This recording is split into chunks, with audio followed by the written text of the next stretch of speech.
ಬೆಳಗಾವಿಯಲ್ಲಿ ನಿರಂತರವಾಗಿ ಮಳೆ ಸುರಿತಾ ಇದ್ದು ಸದ್ಯ ಬೆಳಗಾವಿ ಜಲಗಾವಿಯಾಗಿ ಮಾರ್ಪಟ್ಟಿದೆ. 30ಕ್ಕೂ ಅಧಿಕ ಸೇತುವೆಗಳು ಮುಳುಗಡೆಯಾಗಿ 60ಕ್ಕೂ ಹೆಚ್ಚು ಗ್ರಾಮಗಳು ಸಂಪರ್ಕವನ್ನೇ ಕಡಿದುಕೊಂಡಿದೆ. 122ಕ್ಕೂ ಅಧಿಕ ಹಳ್ಳಿಗಳಲ್ಲಿ ಪ್ರವಾಹ ಪರಿಸ್ಥಿತಿ ಇದೆ. ಪ್ರವಾಹದಿಂದಾಗಿ ನದಿಗಳೆಲ್ಲವೂ ಉಕ್ಕೇರ್ತಾ ಇದೆ. ಸಂತ್ರಸ್ತರ ನೆರವಿಗೆ ಜಿಲ್ಲಾಡಳಿತ ಸರಿಯಾಗಿ ಧಾವಿಸ್ತಾ ಇಲ್ಲ ಅನ್ನುವಂಥದ್ದು ಆರೋಪ ಕೂಡ ಮಾಡಲಾಗ್ತಾ ಇದೆ.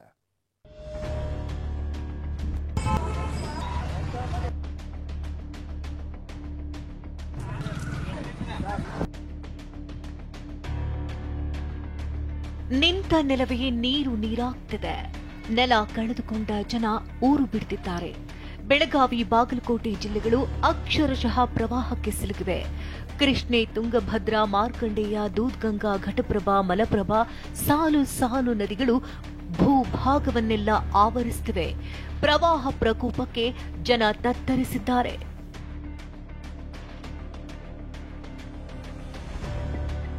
ಪ್ರವಾಹ ದೃಶ್ಯ ನಂಬರ್ 1.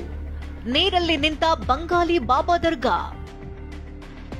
ದೂದ್ಗಂಗಾ ನದಿ ಅಬ್ಬರಕ್ಕೆ ನಿಪ್ಪಾಣಿಯ ಕಾರದಗ ಗ್ರಾಮದ ಬಂಗಾಲಿ ಬಾಬಾ ದರ್ಗಾದಲ್ಲಿ 4 ಅಡಿಯಷ್ಟು ನೀರು ಆವರಿಸಿದೆ.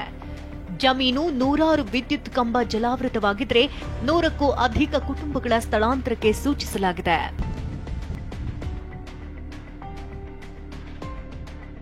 ಪ್ರವಾಹ ದೃಶ್ಯ ನಂಬರ್ 2. ಊರಿಗೆ ಊರೇ ಸ್ಥಳಾಂತರ. ದೂದ್ಗಂಗಾ ನದಿ ಪ್ರವಾಹದ ಹೊಡೆತಕ್ಕೆ ಸಿಲುಕಿರುವಂತಹ ನಿಪ್ಪಾಣಿಯ ಹುಣ್ಣರಗಿ ಗ್ರಾಮದ ಜನರು ಜಾನುವಾರುಗಳು ಮತ್ತು ಸಾಮಗ್ರಿಗಳ ಸಮೇತ ಸುರಕ್ಷಿತ ಸ್ಥಳಕ್ಕೆ ಶಿಫ್ಟ್ ಆಗ್ತಿದ್ದಾರೆ.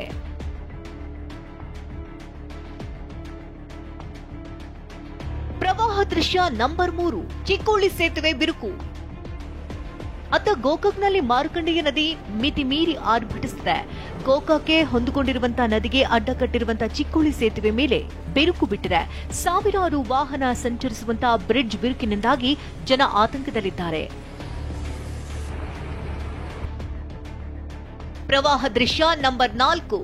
ಪಟಗುಂದಿ ಹನುಮನಿಗೂ ಜಲಕಂಟಕ. ಅದೇ ಗೋಕಾಕ್ ನಗರದ ದನದಪೇಟೆ ಜಲಾವೃತವಾಗಿದೆ. ಘಟಪ್ರಭಾ ಡ್ಯಾಂನಿಂದ 55,000 ಕ್ಯೂಸೆಕ್ ಅಧಿಕ ನೀರನ್ನ ನದಿಗೆ ಹರಿಬಿಡಲಾಗುತ್ತದೆ. ಪಟಗುಂದಿ ಹನುಮನಿಗೂ ಜಲಕಂಟಕ ಎದುರಾಗಿದ್ದು ತಗಡಿನ ಶೆಡ್ಗಳು ಮುಳುಗಡೆಯಾಗಿವೆ. ಪ್ರವಾಹದ ಭೀತಿಗೆ ಜನರು ಊರು ತೊರೆದಿದ್ದಾರೆ. ಪ್ರವಾಹ ದೃಶ್ಯ ನಂಬರ್ 5. ಗೋಕಾಕ್ ಫಾಲ್ಸ್ನ ಘಟಪ್ರಭೆ ವೈಭವ. ನಾನೀಗ ಗೋಕಾಕ್ ಫಾಲ್ಸ್ ಮುಂಭಾಗದಲ್ಲೇ ಇದ್ದಾರೆ. ಯಾವ ರೀತಿಯಾದಂತಹ ಇಲ್ಲಿಯ ದೃಶ್ಯ ಇದೆ ಅನ್ನುವಂಥದ್ದನ್ನ ನೋಡಬಹುದಾಗಿದೆ. ಸದ್ಯ ಈಗ 180 ಅಡಿಗಳ ಮೇಲ್ಭಾಗದಿಂದ ಕೆಳಭಾಗದಲ್ಲಿ ಯಾವ ರೀತಿಯಾಗಿ ಜಲರಾಶಿಯ ಇಲ್ಲಿ ಧುಮ್ಮಿಕ್ತಾ ಇದೆ ಅನ್ನುವಂಥದ್ದನ್ನ ನೋಡಬಹುದಾಗಿದೆ. ಭಾರತದ ನಯಾಗಾರ್ ಫಾಲ್ಸ್ ಎಂದೇ ಖ್ಯಾತಿ ಪಡೆದಿರುವಂತಹ ಈ ಒಂದು ಫಾಲ್ಸ್ಗೆ ಇದೀಗ ಮತ್ತಷ್ಟು ಜೀವಕಳೆ ಬಂದಿರುವಂಥದ್ದು.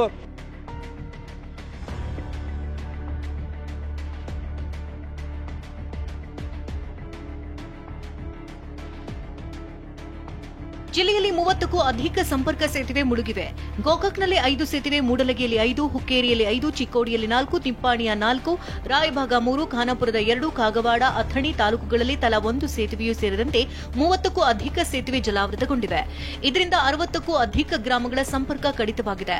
ಚಿಕ್ಕೋಡಿ ಉಪವಿಭಾಗ ಮತ್ತು ಬೆಳಗಾವಿ ವ್ಯಾಪ್ತಿ ಸೇರುವಂತಹ ಬರೋಬ್ಬರಿ 122 ಗ್ರಾಮದಲ್ಲಿ ಪ್ರವಾಹ ಸ್ಥಿತಿ ಇದೆ. ಸಂತ್ರಸ್ತರ ರಕ್ಷಣೆಗೆಂದೇ ಚಿಕ್ಕೋಡಿಯಲ್ಲಿ 45 ಬೋಟ್, 1 ಎನ್ಡಿಆರ್ಎಫ್ ತಂಡ ಠಿಕಾಣಿ ಹೂಡಿದ್ದು ಜಿಲ್ಲಾಡಳಿತ ಪ್ರವಾಹ ಸಹಾಯವಾಣಿಯನ್ನು ಆರಂಭಿಸಿದೆ. ಪ್ರವಾಹ ಸಹಾಯವಾಣಿ ಸಂಖ್ಯೆ 0831 240729 ಮತ್ತು ಪೊಲೀಸ್ ಸಹಾಯವಾಣಿ ಸಂಖ್ಯೆ 083212 247454 ಜೊತೆಗೆ ತುರ್ತು ನೆರವಿಗಾಗಿ 112 ನಂಬರ್ಗೆ ಸಂಪರ್ಕಿಸಲು ಡಿಸಿ ಮತ್ತು ಎಸ್ಪಿ ಮನವಿ ಮಾಡಿದ್ದಾರೆ. ಪ್ರವಾಹ ದೃಶ್ಯ ನಂಬರ್ 6. ಲಕ್ಷ್ಮೀ ನರಸಿಂಹ ದೇಗುಲ ಸುತ್ತುವರಿದ ನೀರು. ಕೃಷ್ಣೆಯ ಅಬ್ಬರಕ್ಕೆ ಜಮಖಂಡಿಯ ಶೂರ್ಪಾಲಿ ಗ್ರಾಮದ ಲಕ್ಷ್ಮೀ ನರಸಿಂಹ ದೇಗುಲವನ್ನ ನೀರು ಸುತ್ತುವರೆದಿದೆ. ಕಬ್ಬು, ಗೋವಿನ ಜೋಳ ಬೆಳೆ ಜಲಾವೃತವಾಗಿದೆ.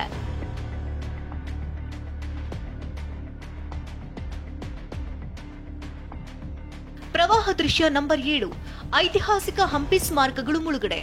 ತುಂಗಭದ್ರಾ ಡ್ಯಾಂನಿಂದ ನದಿಗೆ 1.5 ಲಕ್ಷ ಕ್ಯೂಸೆಕ್ಸ್ ವರೆಗೂ ನೀರು ಬಿಡುಗಡೆಯಾಗುತ್ತಿದ್ದು ಹೊಸಪೇಟೆಯ ಹಂಪಿ ಐತಿಹಾಸಿಕ ಸ್ಮಾರಕಗಳು ಜಲಾವೃತವಾಗಿದೆ. ಪುರಂದರದಾಸರ ಮಂಟಪ, ಕೋದಂಡರಾಮ ದೇಗುಲಕ್ಕೆ ನೀರು ನುಗ್ತಾ ಇದೆ. ಪ್ರವಾಹ ಭೀತಿ ಹಿನ್ನೆಲೆಯಲ್ಲಿ ನದಿಗೆ ಇಳಿಯದಂತೆ ಪ್ರವಾಸಿಗರಿಗೆ ಎಚ್ಚರಿಸಲಾಗುತ್ತಿದೆ.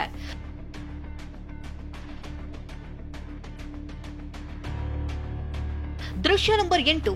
ಸಂಗಮೇಶ್ವರ ದೇಗುಲ ನುಗ್ಗಲು 4 ಮೆಟ್ಟಿಲು ಬಾಕಿ. ಜಿಲ್ಲೆಯಲ್ಲಿ ಕೃಷ್ಣಾ ಘಟಪ್ರಭಾ ನದಿಗಳ ಅಬ್ಬರ ಜೋರಾಗಿದೆ.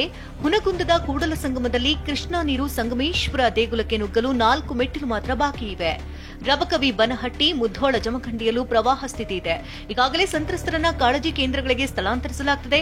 ಈ 3 ತಾಲೂಕುಗಳಲ್ಲಿ ಶಾಲಾ ಕಾಲೇಜುಗಳಿಗೆ ರಜೆ ಇದೆ.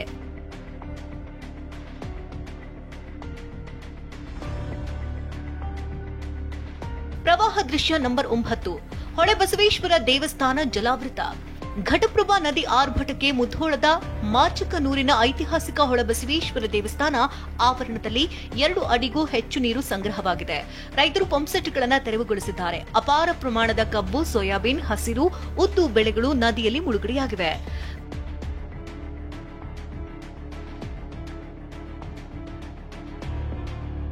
ಪ್ರವಾಹ ದೃಶ್ಯ ನಂಬರ್ 10. ಹರಿಯೋ ನೀರಿನ ಜೊತೆ ಪ್ರವಾಸಿಗರ ಹುಚ್ಚಾಟ. ಕೊಪ್ಪಳದ ಮುನಿರಾಬಾದ್ ಬಳಿಯ ತುಂಗಭದ್ರಾ ಜಲಾಶಯದ ಕಿರು ಸೇತುವೆ ಮೇಲೆ ನಿಂತು ಪ್ರವಾಸಿಗರು ಪುಂಡಾಟವನ್ನು ನಡೆಸ್ತಾ ಇದ್ದಾರೆ. ಸಣ್ಣ ಪುಟ್ಟ ಮಕ್ಕಳ ಜೊತೆ ಬರುವಂತಹ ಪ್ರವಾಸಿಗರು ರಭಸವಾಗಿ ಹರಿಯೋ ನೀರಿನ ಮುಂದೆ ಸೆಲ್ಫಿ ಹುಚ್ಚಾಟ ನಡೆಸುತ್ತಿದ್ದಾರೆ. ನಿರಂತರ ಮಳೆಗೆ ಹಾವೇರಿಯ ಹಾನಗಲ್ ತಾಲೂಕಿನ ಸೀಕಿಹಳ್ಳಿ ಗ್ರಾಮದಲ್ಲಿ 3 ತಿಂಗಳ ಹಿಂದೆ ನಿರ್ಮಿಸಿದ್ದ ರಸ್ತೆ ಕಿತ್ಕೊಂಡು ಹೋಗಿದೆ. ಮಳೆಯಲ್ಲೇ 3 ಕಿಲೋಮೀಟರ್ ನಡೆದು ವಿದ್ಯಾರ್ಥಿಗಳು ಶಾಲೆಗೆ ಹೋಗುತ್ತಿದ್ದಾರೆ. ಕಳಪೆ ಕಾಮಗಾರಿ ನಡೆಸಿದ್ದಕ್ಕೆ ಗ್ರಾಮಸ್ಥರು ಆಕ್ರೋಶ ವ್ಯಕ್ತಪಡಿಸಿದ್ದಾರೆ. ಹುಯ್ಯೋ ಹುಯ್ಯೋ ಮಳೆರಾಯ ಅಂತ ಇದ್ರು, ಆದ್ರೆ ಇದೀಗ ನಿಲ್ಲೋ ನಿಲ್ಲೋ ಮಳೆರಾಯ ಅನ್ನುವಂತಾಗ್ಬಿಟ್ಟಿದೆ. ಬಾಗಲಕೋಟೆ ರವಿ, ಹಾವೇರಿ ಅಣ್ಣಪ್ಪ ಜೊತೆ ಸಹದೇವ್, TV9 ಬೆಳಗಾವಿ.